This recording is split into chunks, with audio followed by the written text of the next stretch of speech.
everybody, welcome to week 10 of CIT 12. Week 10, starting the second half of our course. It's a full week, it's a normal week for us, and here is everything you need to know for week 10. First off, this week we're reading chapter 6. Chapter 6 is all about sort of analyzing hardware, how to sort of measure its performance to see how well it works, so you can compare stuff. A lot of this information is really centered around the idea of you buying a computer and being able to compare those numbers that you see when you look at a computer. Of course, my lecture makes things more difficult by saying that it's really hard to measure a computer just by looking at a single number. In the same way that it's hard to measure how fast a car is just by looking at a single number like horsepower. That can mean different things depending on how the rest of the car is made. And so it's complicated, but the more you know, the better off you'll be to make a good informed decision when it comes to purchasing technology. And there are so many different options of different types of technology. There's a lot of things to consider, especially the universe of content, or the content universe for the device that you're buying. More on that in the lecture. But regardless, once you've read the chapter 6, you've looked at the lecture, there's a quiz on chapter 6. Make sure you get that done before the end of the week.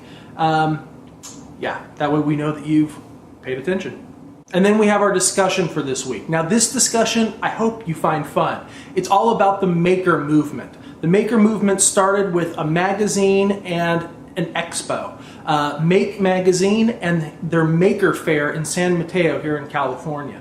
But it's spread out, and now there are maker fairs all over the nation, including right here in Fresno. There's one coming up on April 11th, a mini makers fair of people who, right here in Fresno, have decided that we're no longer satisfied not knowing how things work, of being just a culture of consumers that just buy things and have no idea how all the electronic gadgets in our lives actually operate or how to build one ourselves. And so the idea of the maker movement is sort of nourishing that part of us, that part of our humanity that makes us want to build things and create stuff, so that we're not just a culture of consumers. We're not just buying things and we have no idea how to do it ourselves. And so really out of that DIY spirit started the maker movement. Now there are 2 videos I want you to look at. The first one sort of describes the maker movement. It kind of gives you a philosophy with the guy who started Make Magazine. And you can kind of see where it's blossomed from there. Now the question I want you to ask yourself is, am I a maker? Is this something that I could get sort of inspired by?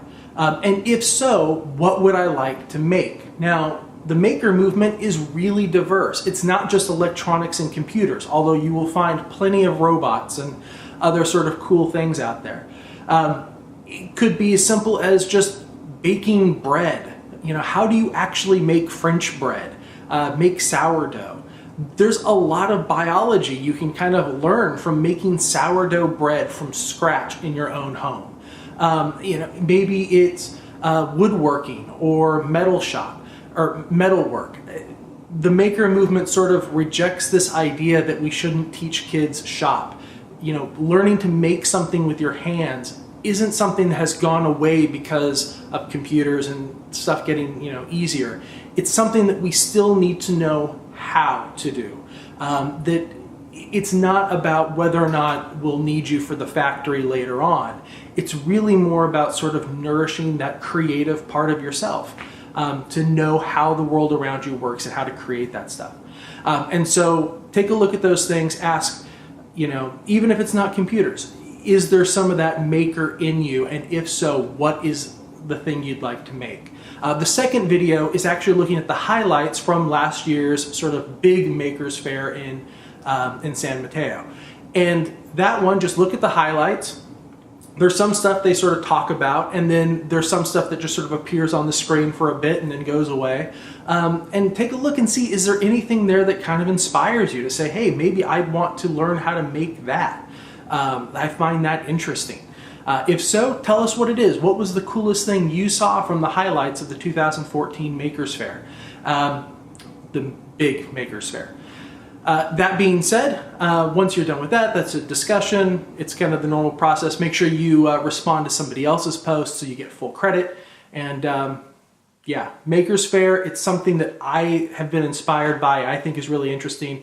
And to be completely honest, if you were to see this last summer, right? Last summer, I kind of thought it's really sad that I use computers a lot. I know a lot about computers and computer programming, but I know nothing about electronics. I know nothing about the actual physical devices that these things are going to go in. And so I started last summer just learning electronics. I built a lot of dumb stuff like this. All it is an LED that flashes, but it doesn't flash like off on, it sort of pulses. To get that pulsing, you need to use capacitors. I didn't know what a capacitor was. I had to learn what capacitors were, how they fill with energy and then release their energy. I had to learn about transistors to actually control the flow of going in and out. I had to learn about resistors and how to get all that stuff set up. This was sort of set up to be something you could put inside maybe a little glass heart or something, and it would kind of pulsate. Regardless, it doesn't matter if you start by making something dumb and simple. The idea is to learn and figure out how this stuff works and try to make stuff on your own. And then after our discussion, we've got our lab in Excel. It's Excel Lab 3, and it is our last lab in Excel. And I know that Excel has been the hardest thing we've done all semester. It will be the hardest thing we do all semester, and just trust me, once this is over, PowerPoint is going to be so much easier. So that means this last week, it's Excel Lab 3. That means next week is going to be our practical exam on Excel. Now, I kind of did this purposefully, right? Because it's the last week before spring break. And so the idea is that when spring break comes around, well, I'll tell you more about this next week, but point being, you're going to get sort of an additional week because I just pretend spring break doesn't exist. And so there's a little bit more time to work on the Excel practical exam if you need it. Otherwise, we could actually finish the Excel unit before the beginning of spring break, so that if you want to, if you get that practical done in the very first week that it's assigned, then you can just be done. You can go and enjoy spring break and know that when you come back, everything's going to be just a little bit easier for you. And that's it. That's everything you need to know for week 10. If you have any questions, be sure to email me, brian.baker@fresnocitycollege.edu. And as always, I will see you online.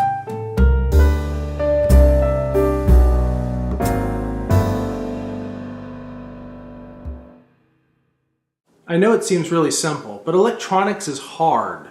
Most things that are worth learning are.